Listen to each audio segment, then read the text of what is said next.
Oh, yeah, I got it. All right, so now I'm going to clean up this lower lid a little bit. And I'm going to make the upper lid go over the top of the lower lid by going back into the corner and deepening up that cut a little bit. And then very carefully, again, we're working up, which is always tricky because that upper lid is really thin and weak.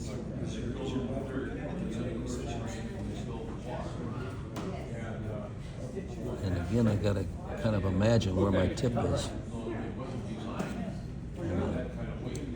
I don't flip my chips in case they're attached to that upper lid.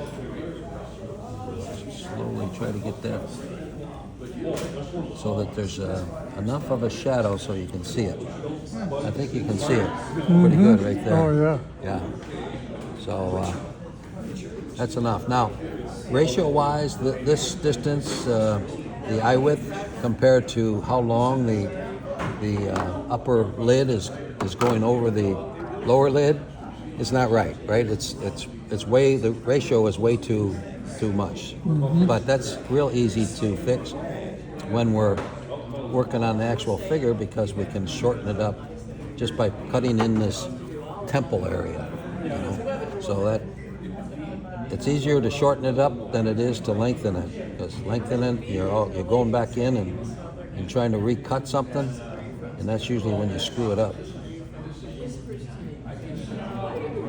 All right, now for the lower lid, I just use, well, it depends. You're making an older person, you want a bag underneath there, so we could create the bag. This is a little bit big of a gouge to be using, but I think I can manage something like this, and then very carefully bring it all the way around to that upper lid. Don't flip your chips. Cut them out.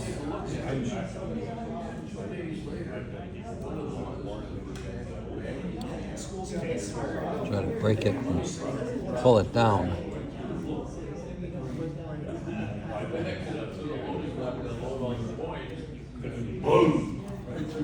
Okay, and then we can soften up this ridge. Frankly, there's probably another ridge right up, yeah, there is, I can see it right up around there, but I don't bother to soften it up. That helps accentuate that bag, I think. But, if it's too sharp a ridge, then you can soften up that one a little bit too. And then I'll put a couple wrinkles in. I start up in here and put a little wrinkle, and then over on this side, right in the bottom of the trough, and then I give it a little turn out like it's a crow's foot, and maybe add a couple of extra crow's feet out here. All right, and I can do that with the knife, or if you got the right V tool and it's sharp, you could use that. I like using the knife.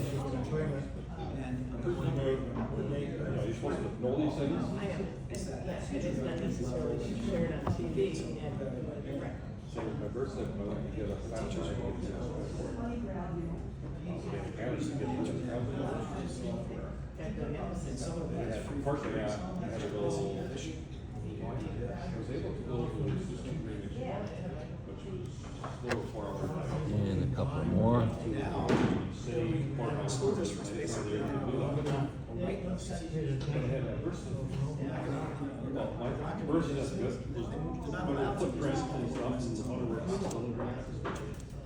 And another one in there. But that's basically all I do for a bottom lid.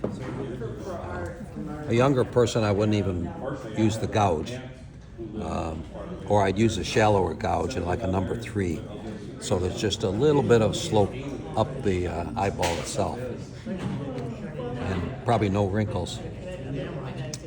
So now what we're going to do is just clean up this nose a little bit more. I'm only doing the one side because of time. Round up that nose a little bit. We can usually I'll take a gouge. This one's a little bit too big, but I'll go in, create the inside of the nostril a little bit, and then I'll go back in with a knife tip and take a triangular chip out of there to create a little bit more shadow up in there. Okay, so we haven't done much with the mouth yet. So I'll work on that next. I probably I'm gonna cut in a little bit of this other side of the face though, because we're gonna do the whole mouth. And this will be our smile on this side.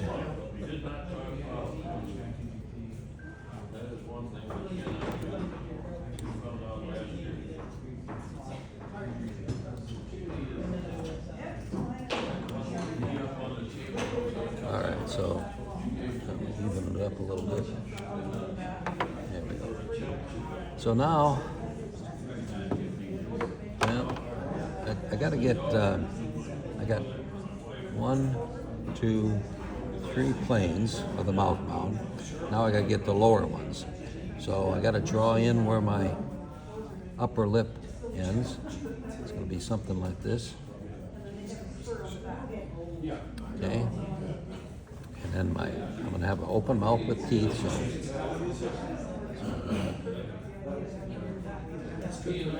do something like this.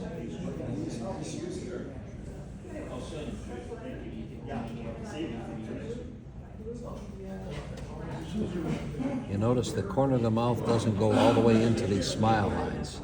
You want to leave a little bit of space between them. And I could always make it more space by recutting this, because I made it fairly steep. Steep meaning